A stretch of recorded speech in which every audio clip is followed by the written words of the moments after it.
Projekt Evropske prestolnice kulture je velik projekt, ne samo za Mestno občino Murska Sobota, ampak je vseslovenski projekt, ki je združil 6 mestnih občin v vzhodnem delu Slovenije.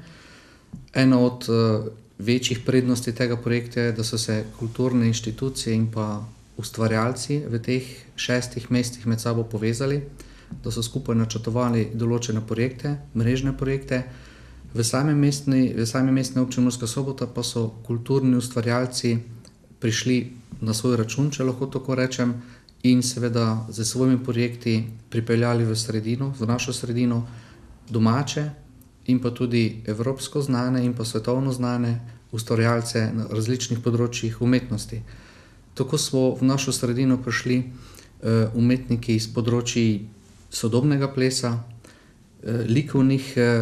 likovnega ustvarjanja, potem nenazadnje je bil ustvarjen tudi film, novi pristopi posameznih društev, ki se ukvarjajo s sodobnim performansom, se pravi sodobno umetnostjo, so se prav tako odvili v naši občini.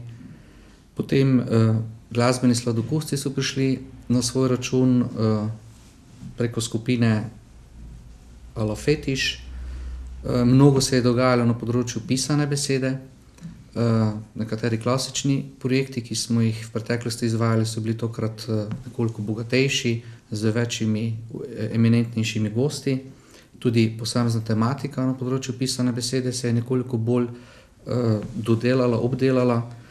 V sklopu pisane besede so nastali projekti, ki so pisano besedo povezali s glasbo in nastala je zanimiva kombinacija. Na koncu izdelek CD, na katerem so posnete glasbe z pisano besedo naših umetnikov.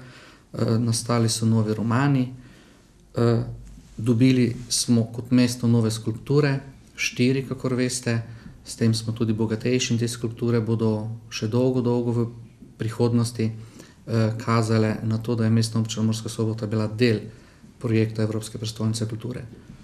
Posredno pa smo preko projekta Evropske prestolnice kulture dobili v našo sredino mnogo novih ne samo gostov, tudi turistov, takšnih, ki so prišli si pogledati posamezen program, ki so ga izvajali naši domači ustvarjalci, seveda za svojimi gosti, in upam, da se bodo vračali tudi v prihodnosti. Torej, Murska Sobota se je preko projekta Evropske prestolnice kulture dejansko prikazala in pokazala na zemljevidu kulturnega dogajanja Evrope.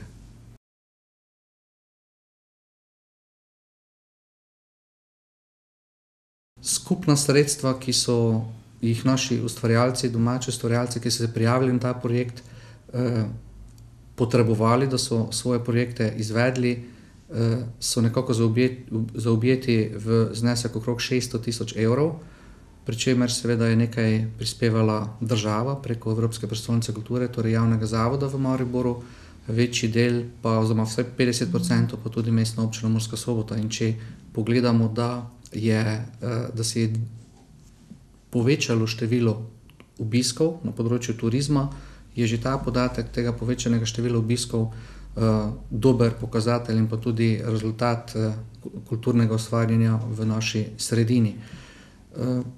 Seveda pa vse se ne šteje z denarjem, šteje se z novimi prijateljstvi, z novimi odnosi, z novimi povezavami med posameznimi kulturnimi ustvarjalci in pa z zavedanjem, da je kultura lahko tudi razvojni potencial.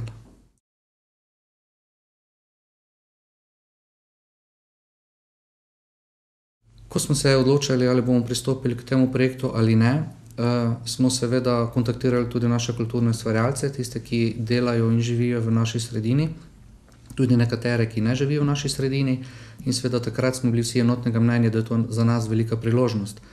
Na občini smo dali priložnost tem našim ustvarjalcem, da tudi sami pripravijo projekte, namreč njih pripravljala klasična občina, čeprav občina je tudi nekatere projekte pripravila.